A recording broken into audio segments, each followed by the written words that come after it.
रात के तेज तूफान से गोयलाल पोखर के कई गांव में तबाही, सैकड़ों घर और फसलें क्षतिग्रस्त हुई। शनिवार रात तेज तूफान और बारिश के कारण गोयाल पोखर क्षेत्र के कई गांवों में भारी नुकसान हुआ। कुछ ही मिनटों के तूफान में सैकड़ों कच्चे मकान क्षतिग्रस्त हो गए। कई घरों की टीन की छतें उड़ गईं। कई स्थानों पर पेड़ घरों पर गिरने से मकानों को नुकसान पहुंचा है। तूफान के प्रभाव से बीघों बीघा जमीन की फसलें भी बर्बाद हो गई। इस स्थिति में प्रभावित परिवारों के बीच भारी डर और अफरा तफरी का माहौल देखा। ग्रामीण अपने बचे हुए सामान को सुरक्षित रखने की कोशिश करते नजर आए। दूसरी ओर तूफान से प्रभावित इलाकों का दौरा स्थानीय ग्राम पंचायत के सदस्यों ने किया। ग्राम पंचायत के सदस्यों ने प्रभावित परिवारों के साथ खड़े रहने का आश्वासन दिया। আজকে যে রাত্রে যে ঝড় বৃষ্টি হয়েছে তার ক্ষয়ক্ষতির জন্য অনেক মানুষ আমাকে প্রস্তাব ডাললো। তার জন্য আমি মিডিয়া করলাম, মিডিয়াকে দেখায়, তারপরে আমাকে ভিডিওকে বাড়িতে উড়ে গেছে সব। কবে? রাত্রে। কখন? 2টার সময়। কি হয়েছিল? ঝড়ে উড়াই দিচ্ছে, টিন টান সব কিছু নাই, তো কিছু না, সব উড়ে গেছে। তো বললাম যে কি কি ক্ষতি হয়েছে আপনার?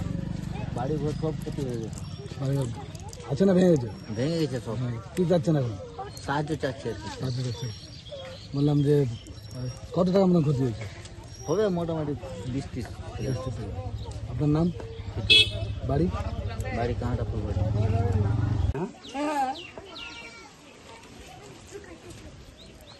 আমি ঘর করে চাচ্ছি, আমি ঘর করে নিব। আমি কি আমার কে আছে, কে থাকবে, কে আমাকে বানিয়ে দিবে? সবাই তো আপনা আপনা ফ্যামিলি নিয়ে করবে। আমাকে কি কেউ দেখছে? সামনে কেউ যায় না। আমি ঘর চাচ্ছি বাবুরে, আমি ঘর চাচ্ছি, আমি ঘর চাচ্ছি। আমি কোনটা শুধু আমার বেটা আছে না, ভাতার আছে না, মানুষ আছে না, মা আছে না, মা আছে, কেউ নাই দুনিয়াতে আমার। রাত্রে খুব ঝড় বৃষ্টি হয়েছে, একদম প্রচুর বিশাল একদম ঝড়। বাড়ি ক্ষতি হয়েছে আপনার? বাড়ি অনেক ক্ষতি হয়েছে। আমার বাড়ির উপরে গাছ পড়ে গেছিল, গাছটা মানে সরকে মানে নিচে পড়ে গেছে, আর একটা ঘরের টিন ভেঙে গেছে। তখন কোথায় ছিল? তখন ওই চোখের তলে ঢুকেছিলাম। হ্যাঁ, বাঁচার জন্য বাইরে বাড়াচ্ছি, তো টিন উঠছে, এদিকে ওদিক টিন উঠছে, বাইরে বাড়াতে পারিনি, চোখের তলে ঢুকেছিলাম। ভয় ছিলেন? হ্যাঁ, ভয়ে। ভয় ছিলেন? হ্যাঁ, ভয় লাগছিল কি? প্রচুর ভয়, ভয়ে তো বের হতে পারছি না বাড়ি থেকে। লাস্টে চোখের তলে ঢুকে বাচ্চা কাচ্চা নিয়ে সবাইকে চোখের তলে ঢুকেছিলাম। আপনার নাম? আমার নাম সদাগর। কোথায় বাড়ি? কাটা ফুলবাড়ি। কোন পঞ্চায়েত? শাহপুর পঞ্চায়েত। কোন ব্লক?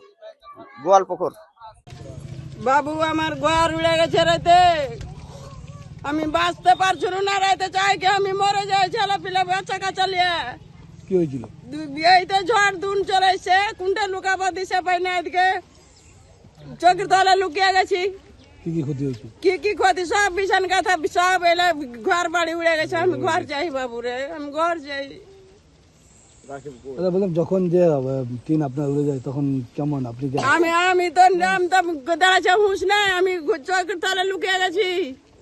আমার কেউ নাই দুনিয়াতে, আমি ছাড়া কেউ নেই, বাপ মা স্বামী কেউ নেই আমার। কি চাচ্ছেন? আমি ঘর চাইছি বাবুর, আর কিছু চাই না। আমি ঘর চাইছি খালি। আপনার নাম? আমি সুপেরা খাতুন। চাই। কি নাম? আমি সাহায্য চাই। আমি কে আমাকে কে কাটা খেলাবে? কি নাম আপনার? সুপেরা খাতুন। ঝড়ে গোটাই টিন টিন সবকিছু ভেঙে গেছে। ঘরে তো আমি থাকতেই পারছি না। বৃষ্টি পড়ে টোটে রাতে চৌকির তুলে ঢুকে আছি বাচ্চাগুলাকে নিয়ে। কয়টা দিকে ঘটনা? রাত 1টার দিকে, 12টা 1টার দিকে। সারা 1 ঘন্টা দিতে করতে 8 ঘন্টা থেকে ঝরেছে। যখন টিন উড়ে গেছিল তখন কোথায় ছিলেন? চৌকির তুলে ছিলাম। কোথায় যাবো তখন? কি কি ক্ষতি হয়েছে? আমার ঘর ভেঙেছে, রান্নার ঘর ভেঙেছে, গরুর ঘর ভেঙেছে। আমি কি করব? আমি তো সব সময় তো এইভাবে। আমাকে প্রধান এসেছিল? হ্যাঁ, প্রধান এসেছিল, বললো যে তোমার ব্যবস্থা করব। তোমার নাম? আমার নাম মাহফুজা খাতুন। বাড়ি গেদরিগাঁও ডাঙ্গি।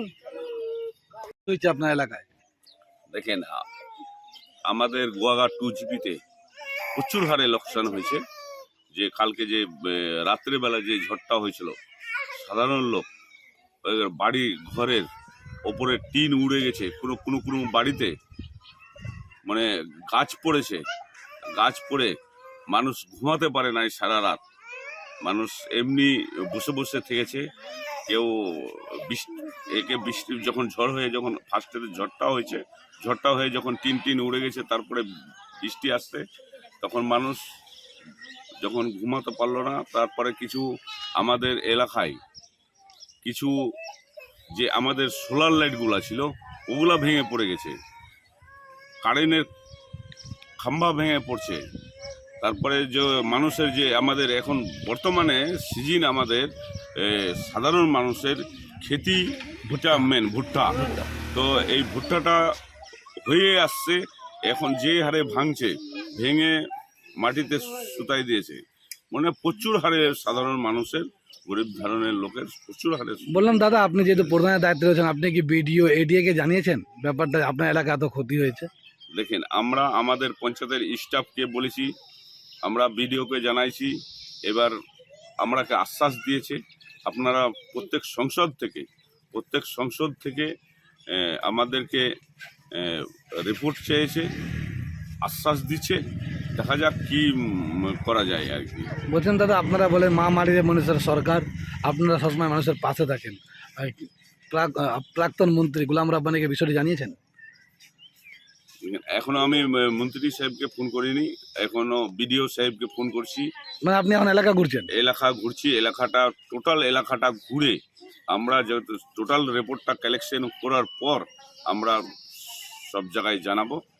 আচ্ছা, কি আশ্বাস দিলেন সাধারণ মানুষকে যাদের ক্ষতি হয়েছে?